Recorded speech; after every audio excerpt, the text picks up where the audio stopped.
Yes, Jerry, my man. This is as close as we're going to get to a Warren tabletop gaming blue movie, man. I've got a double bill for you today. So, PWork Wargames, we have 2 mats.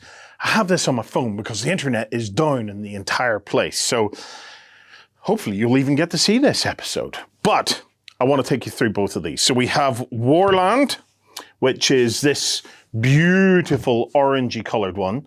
And then we have Ice Planet. So let me quickly read down the specs of them. So Warland is available, you can get it in the PVC and vinyl. You can also get it in the neoprene, which this is, or you can get it as cloth. And I've been coming around to the cloth mats as of recently, primarily because you can stick stuff underneath it, get nice undulations and the likes. But from the point of view of wear and it always looking flat, neoprene is still my material of choice, I've got to say. Size-wise, as with a lot of the mats from PWork, you can get both of these mats in sizes from the smaller Kill Team versions up to this one here, which is the 6x4. Right, that's the specs out of the way. Let's get a look at the mats. So let's have a look at Warland first. What a riot of color this is. Right, so, man dear, it's another perfect choice. If you want, look, I like having mats that are a canvas. So the mat itself doesn't have too much narrative in it that would tie it to any one particular game or any one particular genre. And then you can hit it with whatever terrain, little scatter pieces and everything else that you want to really just set the game tone that you're after. So this one is one of those kind of all-purpose mats that are useful to have in a collection and will work right across most of the genres. Napoleonics fighting on Mars? It could be a thing. Let's get a look at some of the detail of it. Look, the colors are vibrant. There's a beautiful array of the colors. You know, when I walked into this room and saw this one on top, the room just popped. You know, it's so even from the perspective of the wow factor, whenever somebody would walk into the space that you're gaming in, it just resonates. Let's have a look at the detailed print. The print is lovely and sharp. There's a nice use of the darker shades and lighter shades to give a sense of depth to the mat. The mat itself has lots of interesting features. So it has these kind of more, I don't know, flat, sandy, almost like worn away areas into your kind of more rocky areas. And then here we've got a lovely crackled earth kind of pattern. So, you know, I'm immediately thinking, do you know what I'm thinking, John? I'm thinking Mechanicus, right? Check out these. Imagine a couple of these bad boys marching their way across this mat for death and destruction. How cool would that be? Just, whoa, pew, pew, pew. Love my pewdy pews. So, yeah, the Mechanicus kind of stuff I think would work well in that. But hey, if you're playing Stargrave or any of the fantasy games, you know, I can totally see this being a kind of your pits of hell kind of thing with your like abyssal dwarves piling out over this.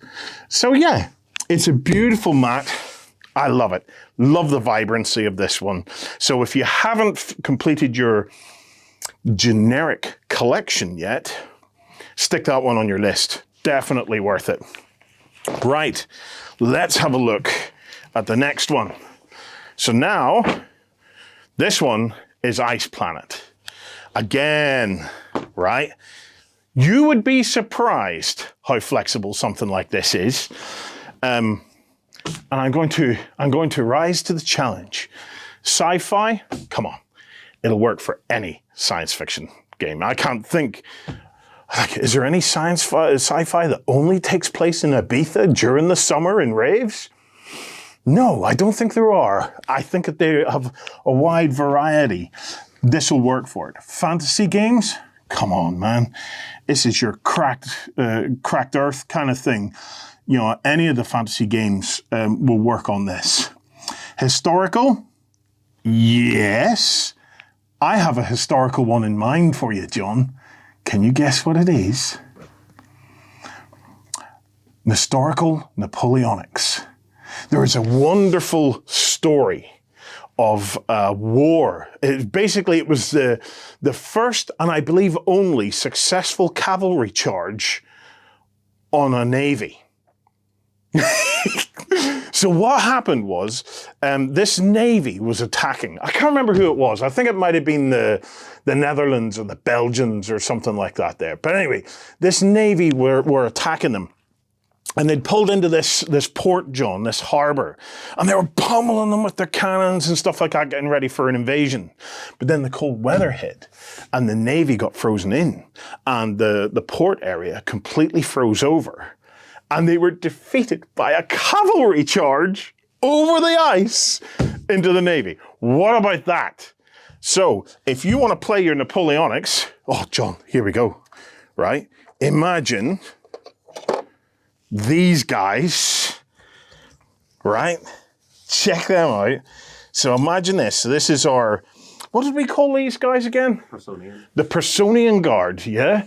So imagine those guys smashing across. I'm looking desperately for a boat. Where is the boats in here, guys?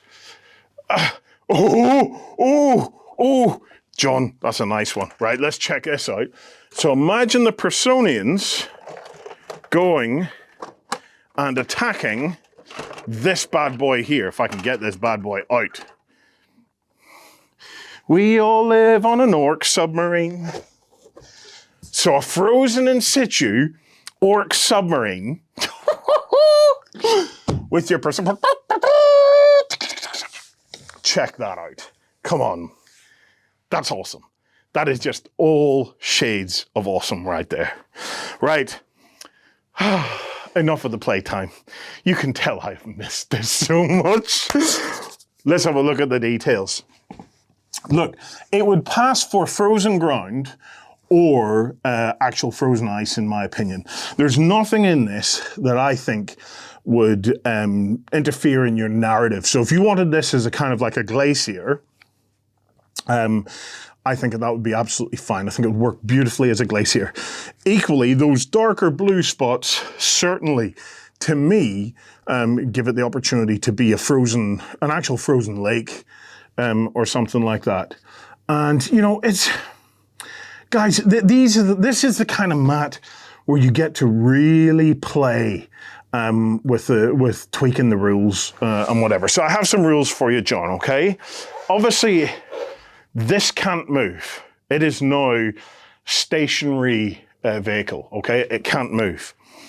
The cavalry, every move they make, they have to finish it with a D3 roll of maybe with some kind of a scatter mechanic of them slipping and sliding around the ice. Okay, so they move their 6 inches and then D3 to see how they slip. Now the scatter mechanic, here's a tip for you. So the scatter mechanic is not about changing their direction because their momentum will always be in that direction. The scatter mechanic changes their facing. Okay, so you roll the scatter dice, they've moved their 6 inches, and then they've slipped and they're facing as the horse or whatever tries to find its little hoofs on the ice. This is where having these kinds of mats, because how many times do we just meet up and you only let the actual terrain itself involve in the rules? Oh, it's blocking line of sight, blah, blah, blah. Yeah, we've all been there. But this mat gives you an opportunity to fundamentally change the physics, the underlying physics of the game, and introducing something that you wouldn't normally see outside of a naval game, where you would have wind features causing ships to continue with momentum. You know, you would see that in some of the naval games, some of the sci-fi battleship kind of games. Heck, we can bring it into our 28mm little men's games using something like this. So, yeah. Oh man, really, really liking these. I'm now desperate, actually, to get a game in. So, yeah, back to the studio, guys. Ice Planet and Warland from PWork Wargames. Go ahead and check out our other content on screen now. And while you're at it, why not hit subscribe and remember to ding our dong. Go on, you know you want to click it. Go on.